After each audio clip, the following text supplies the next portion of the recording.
আখেরিগঞ্জের মাঠে দেখা মিলল বিরল প্রজাতির নীল গাইয়ের।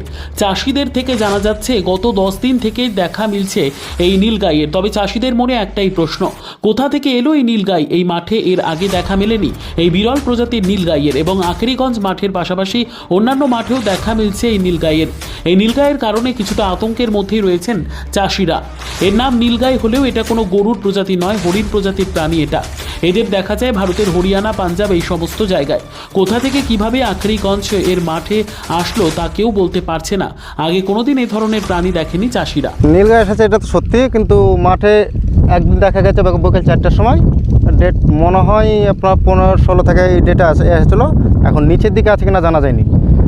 এখন মাঠে আছে, এখনও আছে।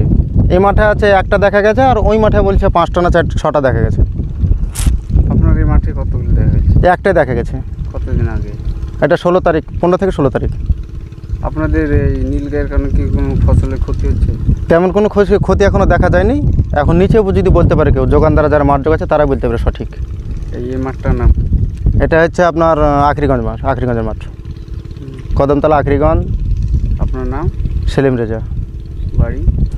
বাড়ি এখন চর হাসানপুর। হ্যাঁ, নীলগাই দেখেছি আমরা। ওই মাঠে আসছিলাম, আমরা কাছে মারলো টাপ। কতদিন থেকে দেখতে পাচ্ছেন? এই মোটামুটি 10 দিন থেকে। কতগুলো দেখেছেন? আমি একটা দেখেছি, আরও লোক বলছে যে আরও অনেক আসছে, 2-4টে এরকম।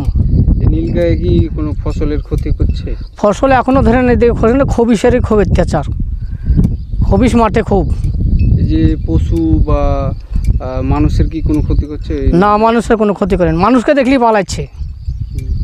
দেখতে কেমন সেগুলো? একবারে নীল গাই, নীল গরু একবারে। আপনি এই মাঠে কিসের কাজ করেন? আমি আগলদড়ি গ্রাম, আমার জমি জায়গা আছে এখানে।